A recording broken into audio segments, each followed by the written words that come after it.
are truly carrying the torch for the faith community in America.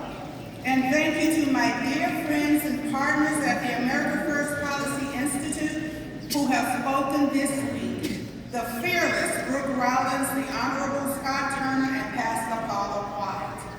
And what a great honor it is to have the 45th President of the United States of America, my friend, President Donald J. Trump, with us yesterday.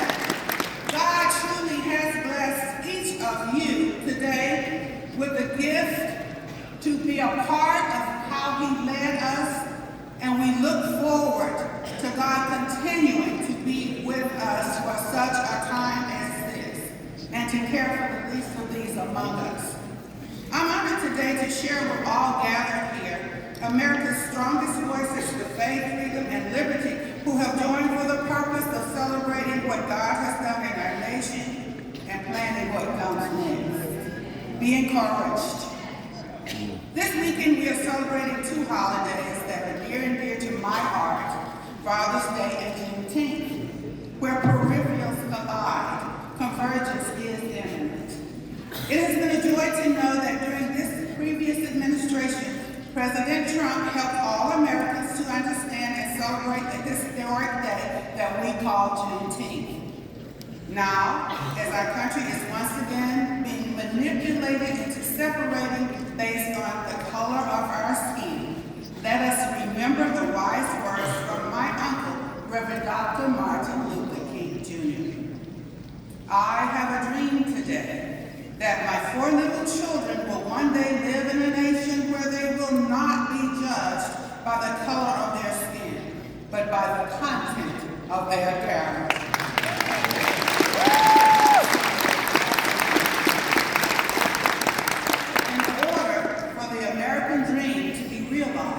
We must start by understanding that while we are not colorblind, there is a critical race, the one blood, one human race.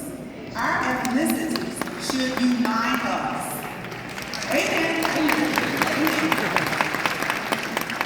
When anyone tries to separate us into different races, racism takes a hold of our nation and seeks to destroy the dream that my uncle fought for. The American dream. He said, I have a dream. It's rooted in the American dream. And it is. We are forever grateful that God guided President Trump, paved the way to a new level of engagement with the Black community when he clearly stated, Black people, I want your vote. Thankfully, President Trump started an American First movement that included everyone. He dramatically increased funding to the historically Black colleges and universities, achieved the lowest unemployment rates in the history of the Black community, launched and grew opportunity zones in impoverished and minority communities, and so much more. And let us remember his fight for the unborn. Since Roe v. Wade became the law of the land, over 27 million Black babies have been aborted in the womb, God. Generations of young people have been erased without ever having the chance to be born, to live, or to dream.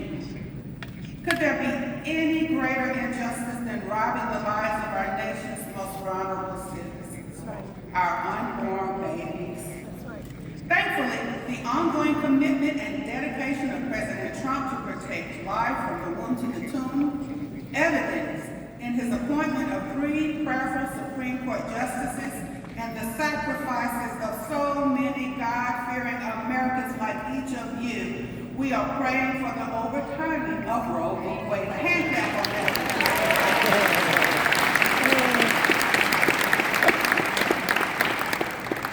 The ongoing campaigns can keep going at the state level once Roe v. Wade is overturned. And then the states, we the people, that's us, can ensure that every unborn baby is given the civil right to life, liberty, and the pursuit of happiness.